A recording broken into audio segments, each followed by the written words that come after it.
And we are back. Joining us for the final conversation, we have the Belize City Defenders here to talk shop for the game tomorrow. Joining us in studio, we have Jacob Leslie, Nigel Jones, and Devon Campbell. Good morning, guys. Morning, morning, morning, guys. Tell me why I should go to this game tomorrow. What are the hype? Well, tomorrow you have the two remaining undefeated teams in the league, Belize City Defenders, who are 4-0, and the Belize City Hurricanes, who are 4-0. So it's basically the clash of the Titans.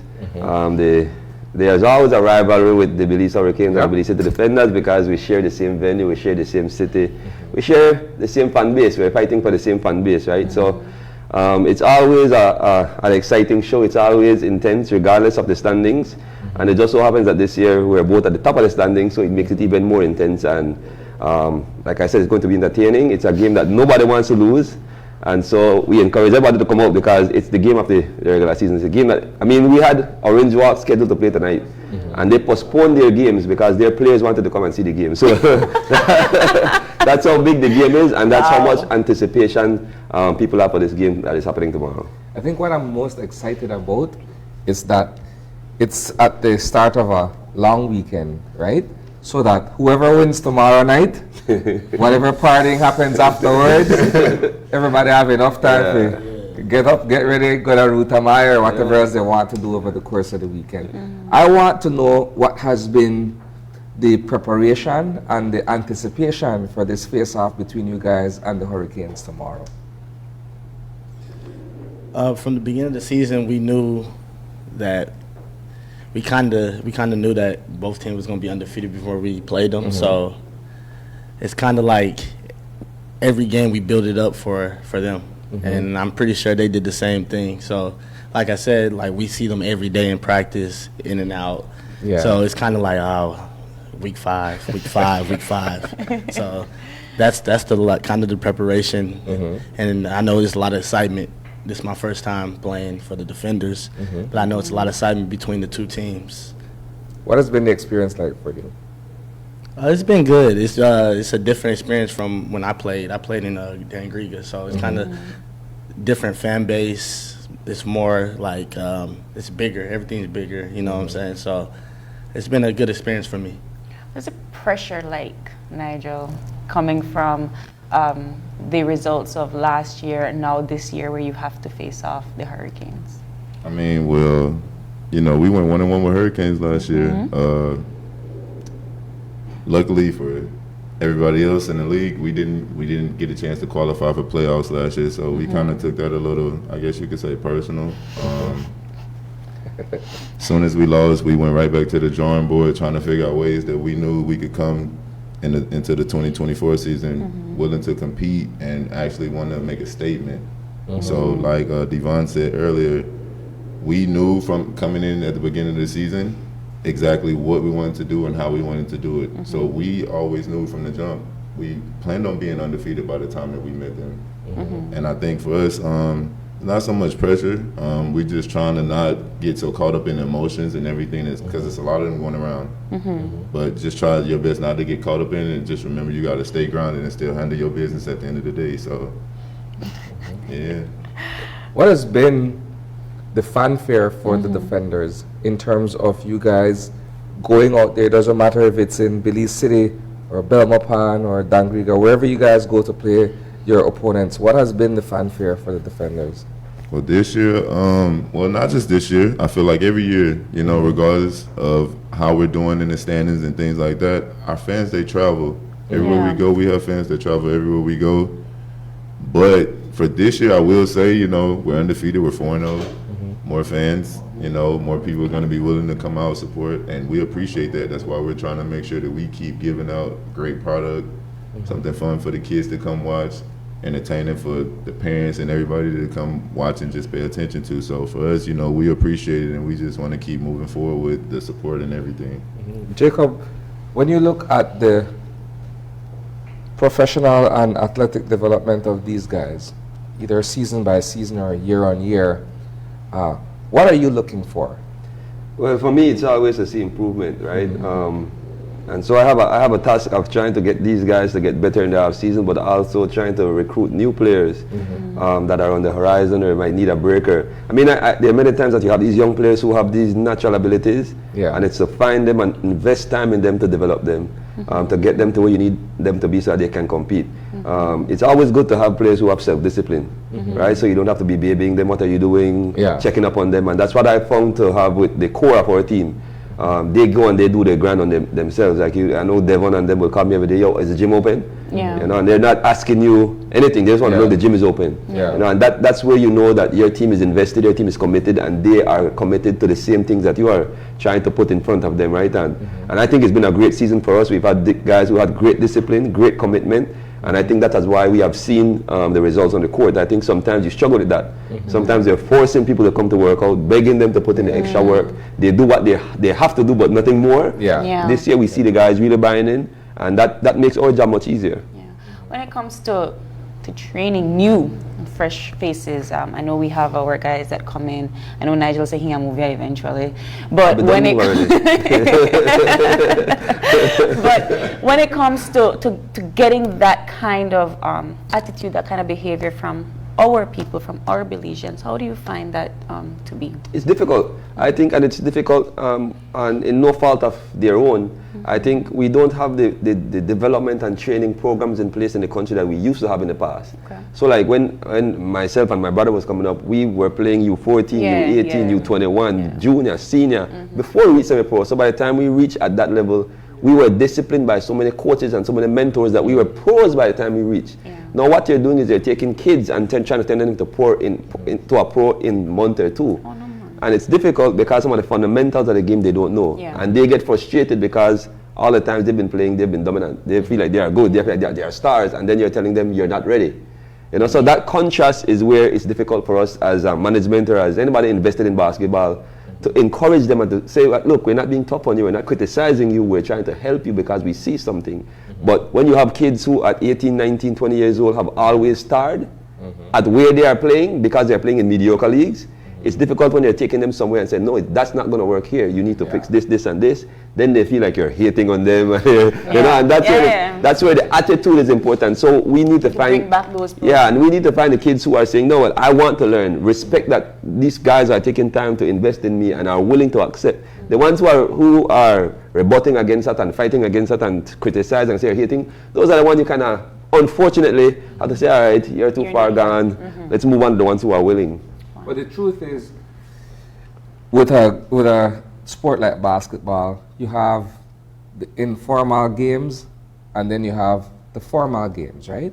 So in other words, you have street ball, and then you have a system that actually teaches you fundamentals on how to play an officiated game. So you find that a lot of times you have raw talent. Those are the ones that are you run fast, jump high, do everything, right? But when you actually begin to coach them in a structured environment, they have disciplinary issues, they have issues understanding how fundamentals come together to form a big picture and that sort of stuff. And I think when you look at the landscape in Belize, that's a huge part of the problem with any sporting discipline. So you have people who are naturally great at football, basketball, or softball. But when you start coaching them and showing them that discipline is what's going to take them to the end result, everybody start buck against the system. And I think that's why these games are important, right? Because if you can show that there's a level above, you see, when the competition level at this stage is low, then everybody feel like they can play. Well, I don't have to go above and beyond. I already can compete there. But when you raise the level of the elite league, then everybody understands, well, if I want to play there, I have to put in the work. And that's what we knew from a young age. Like if we wanted to play semi-pro, we couldn't take days off. Heard your homework, you have to go on the court. Because we need to get better, because we need to get there. At this point, we have found in the years, some guys at 18, 19 feel like I'm ready now. Like because the level is not that high, I can go and compete now. But that way I watch on TV too, right? They see all of these guys that compete in these college basketball games and they feel like I'm at that. Okay, so let's be real with each other here, right? It's not very often that you have a one-off like a LeBron James that goes from high school to the league. But those are the exclusions, so to speak, right? Exceptions, yeah, thanks. Those are the exceptions to the rule, right? And you can't stop that from happening. Once in a while, you have a talent that generational talent, man. So you have to accept it as such. but everybody else has to go through the process and through the system because that's how you get to it, right? I'm always looking at young Belizean talents, right? And I may not be as invested in sports now as I once was, but I think for the most part it remains the same. You could see somebody on a court or on a field and you could be like, wow, that person naturally has it, right? But when you begin to look at where they come from and what are some of the factors that are at play outside of their ability to play, then you start to realize, okay, I could understand that this person will need more development in certain areas than just on the court or on the field. Yeah. And I think that's something that you guys come across every so often as well. Yeah, and I think that's, you'll find it in your team, Yeah. right? So even when you put together a collective of team of grown men, it's still no hour no, combination. it's still a mentorship that you have to have. It's still letting them know that we care about you beyond the game. So when the season is over, you can still call my phone, and I will still answer and I will still respond. And that's how you, to me, you grow people, you invest in them, and then they become the same thing that you're trying to see them, and then they become mentors for these young people. And for having them here, they are, I mean, Nigel is, I mean, he goes around and I told him, I mean, John has a thing that he always says, Nigel will be a good stepfather. He just goes kids just love him and they are drawn to him, but it gives kids something to aspire to. Yes. And I think that's what this league has to be. It has to be something to aspire the kids, to keep them engaged in discipline of sport. Because basketball is a discipline, it's not just a game. And if you want to achieve certain things, you have to be disciplined through the process, which in itself distracts you from other elements, right? So that is what we're trying to do. As defenders, we're trying to create a product that shows professionalism, show a high level of skill, so that we can inspire the younger generation to say, look, if I stay committed, I can be rewarded by playing on the biggest stage and being compensated for it as well. So, All right. yeah, because we got to talk here all day with this. No. So through the motivational talk, right? All of this is fine and dandy and everything. I want to hear the trash talk because that's what's going to build the momentum. Because the team is we don't like them and they don't like we. Right? that way we So I need to hear the good trash talk so that people out there who are watching will be motivated to go towards tomorrow's game. You know, for us, last season was very controversial. Right? It was a very controversial season, and there were a lot of things that we were not happy about how it went about. And so this year we came into it, and we kind of got back to our roots. We were saying, let's give people a good, entertaining, family-filled environment. And so for me, at least for me and our side, we're not the bossy side, we're not the trash-talking side. We're the side who says, come out and come watch a good basketball game. We'll have good entertainment throughout the process. So we'll have good giveaways. We have Chester the Cheetah who will be there giving away things to the kids.